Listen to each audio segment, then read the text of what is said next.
Hey there, Sam. This lesson will learn how to convert this into this. And the magic behind it is something called CSS, which stands for Cascading Style Sheet. Let's dive into the code straight away. Let's use our HTML code from the last episode and add the style tags inside head to start writing CSS code. You can put the style tag inside the body as well, but it's recommended that you put it inside the head tag. Now to apply CSS styles, we first need to target the elements that we want to style. To do that, we'll use something called the CSS selector. I've created a small cheat sheet here, so just refer to it as we learn how to write our first CSS code. Alright, I'm not too happy with the font of our website currently, so let's try to change that. We want to change the font for the whole document body, so we need to target the body element. To do that, we can use cheat code number 1. Type in the body tag directly and put in curly braces, and we'll change the font family to Cambria and hit tab to autocomplete. And now if you look at our browser, the font has all changed. That's a reason on why CSS is called Cascading Style Sheet. It is because the style we define on a parent element will be cascaded throughout all its children. In this case, we apply a style to the body tag, and the style will be cascaded throughout all the children it has. In other words, all the content inside the body tag. The next thing we want to do is to change the navbar or navigation bar into something prettier. Right now, I wouldn't even consider our navigation component as a bar, unfortunately. So let's try to fix that. The first thing we want to do is to make the list item to be aligned on one single horizontal line. Let's target it. The list items are children of unordered list, and unordered list is a child of the nav component. We will use cheat code number 3 in our cheat sheet to target the list items. So we'll target nav and its direct children ul and again li. And put curly braces, and to make them to show it in one horizontal line, we'll need to set the display to inline. And now it looks more like a proper navbar. At this point, you might be wondering, what the heck, Sam? How would I know about all this font family and display CSS property? Anywhere I can find a reference to them? My answer to that is I've included a link in the description where you can find an exhaustive list of CSS property that you can use to style your HTML elements. Just a warning though, the list is very huge and you don't need to learn them all at once. We'll try to cover the most commonly used properties in our lessons. Anyway, let's continue to style our navigation bar. If you take a close look on the left-hand side of the navbar, you'll see some unintentional white space there. That's the default behavior of an unordered list. How can we override this behavior? Well, let's take a moment to review how spacing works around elements. If we right-click on an element and hit Inspect, it'll bring up the developers too. Most modern browsers should have these out of the box. I'm using the Brave browser, and it is a more secure variant of the Chrome browser. If you haven't heard of the Brave browser before, you can use my referral link in the description below to check it out. Anyway, don't be scared by the developers too. There's a lot of things here, but you do not need to learn them all at once. We'll be learning bits and pieces as we go along with our course. Right now, we want to investigate the unordered list component, so we just click on the element. And the thing I want to show you is right here. So every HTML element has got a margin, a border, a padding, and a content. Margin is a space that surrounds the element, and border is the boundary that closes the element. Padding is a space that surrounds the actual content. And when we talked about height and width, it is the sum of border plus padding plus the content width, excluding margin. So keep this in mind as we walk through our course. We can play around with the spacing using the little tool provided in the depth tool. So each number you see in the diagram there is in pixel. So if I double click on any one of them and I change it, notice that in the browser, the spacing will change as well. As you may have already noticed, the UL element does have a left padding of 40 pixels. Let's change that in our CSS code. We'll target nav and UL and apply a padding left property and set it to 0. The padding is no longer in the UL element. But right now I'm still not quite happy with the spacing between the list items.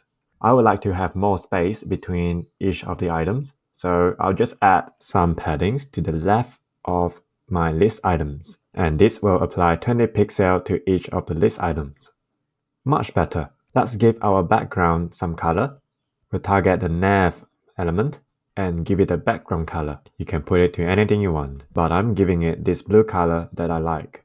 But the navbar seems to have a little margin problem here. Let's fix that. Ideally, we want the background color to fill up all the space across the navbar.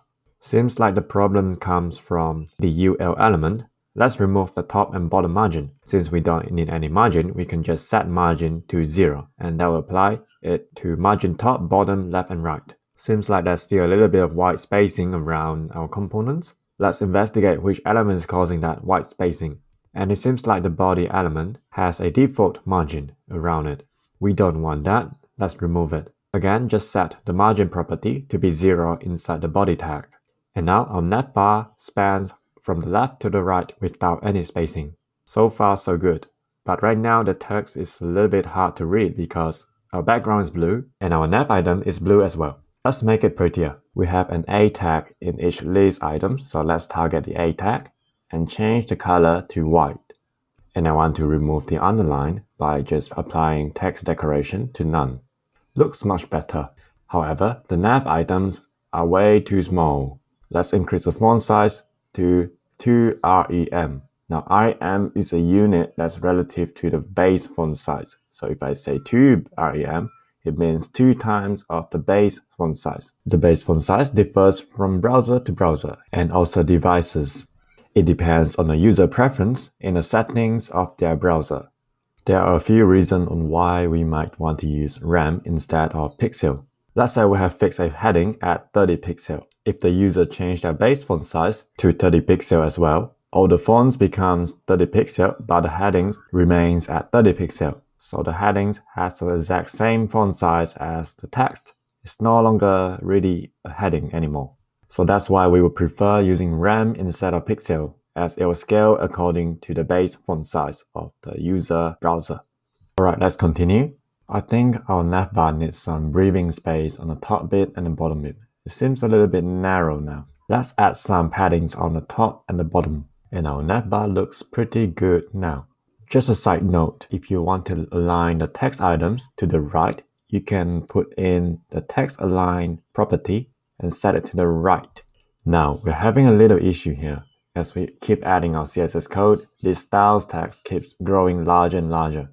It would be great if we can put everything here inside a separate file so we don't pollute our HTML code with CSS. Let's do that. So let's create a CSS file. Let's call it style.css and just cut everything in the style tag and paste it in our CSS file. Then remove the style tags and replace it with a link tag. Make sure you select CSS and VS Code will auto-complete for you, and make sure we reference the file name correctly, and we're back in business. Next, I want to introduce you to what we call the class attribute and the ID attribute of HTML elements. The class attribute is sort of like a tag to the HTML element, and the ID attribute is a unique tag to a HTML element. So two HTML elements can share the same class name, but not the same ID. Let's take a look on how we can use classes and IDs in action. I'll start with classes. Let's say we want to give our h1 tag there, my awesome blog, some sort of styles. So what we can do is we assign a class attribute to that h1 tag and give it a value of heading. Then go to our style.css and apply cheat code number 6 to target all the heading classes and give it a font size of 3 rem. Now if we go back to our HTML and apply the same heading class to any of the article element, we can apply the same style without retargeting the article's element. Furthermore, we can apply multiple classes to one element at once. Let's create a new class called blue, and all it does is to set the color property to blue, and go back to our HTML and set this blue class to a few of our element. And there we go. So class is an incredibly useful feature when it comes to styling our HTML elements. ID works very similarly to classes. The only difference is you can have only one ID at a time. Let's give our heading an ID and call it main heading. Now we'll use cheat code number 7 to target the main heading. Put a hash symbol and type in the name of the ID. And let's underline it. And there we go. Let's remove all the classes we added just now, except for the heading. I want some spacing on the side of my content. Let's do that. I'll create a class code container. Go to the styles and set the max width to be 70%. 70% means 70% of the parent width. Now we want to centralize our content. So a way to do that is to apply margin left and margin right to be auto. Great. Next, we want to style our articles. It is a bit small at the moment and there's not enough spacing between the articles. Let's change that. Target article and give them a margin top and bottom 1.5 rem. And also a font size of 1.5 rem and line height of 1.5 rem. Next, I want to style my buttons. I don't really like the default button design in the browser. I'll target the buttons and apply background color to transparent, and I want to replace the border. Set border style to solid. This will create a simple one-line border around the button.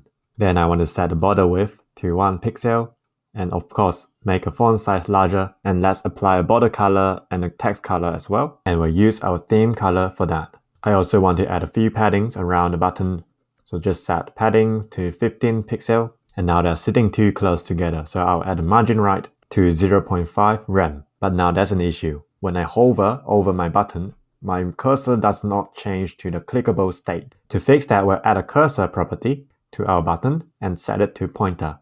This will make our cursor looks like it's clickable. Now there's one more thing we want to do before we finish with our buttons. When I'm hovering on my buttons, I want the background color to be changed to somewhat a grayish blue color. To do that, we can apply what we call a pseudo class to our button. On the new block, we just do button, colon, which means on, and hover, and put our background color property. So this block simply means that when the button is on hover, I want to change the color, the background color, to this color here. And that's pretty much it. Now let's move on to our footer. It'll be very similar to how we style our navbar. So let's just copy and paste it and change the nav to footer and do a little bit of tweaks on the CSS properties. I want the footer to stick at the bottom of my screen. To do that, I'll assign its position property and set it to absolute. By doing that, the position of this element can be set explicitly by using the top, bottom, left, and right properties. So if I set bottom is to be 0, it will be 0 pixel from the bottom of the screen. We'll talk more about the display and position CSS property in a future video. And I also want to set the width to be 100% so that I can span across the bottom of the screen. I also want to change the color of the footer to make it more flavorful and change the font size a little bit and add some paddings to the top and the bottom. I'm pretty happy with how it looks now. Let's move on to the last thing before we finish the lesson. Let's add an image to our blog. Let's go to our HTML and we'll create a new div somewhere in between our headings and the articles. Let's create a div here and give it a class of div image. In there, we'll put in an image tag, hit tab to autocomplete. In the source attribute, we'll paste in an online image link. You can put in anything you want. The out attribute simply means when the image is not found, then we want to display the text as an alternative. We don't need to worry about source set for now. The image is too big. Let's put in some width and height attribute to the image tag. Then we can center the image by using the text align center property on CSS. And that's it, we're done. Key takeaway for this lesson: CSS is all about assigning styling properties to HTML. Chrome Dev2 is very useful to investigate the DOM and make quick changes for prototyping. All elements have margins, padding, width, and border. We can select elements by using CSS selectors. Class and IDs are text attributes that can be applied to all elements. That's it for now, and I'll see you again in the next lesson. If you enjoyed the content of this video, don't forget to hit the like, subscribe, and the bell icon for more content to come. It will really help me out. Thanks for your support.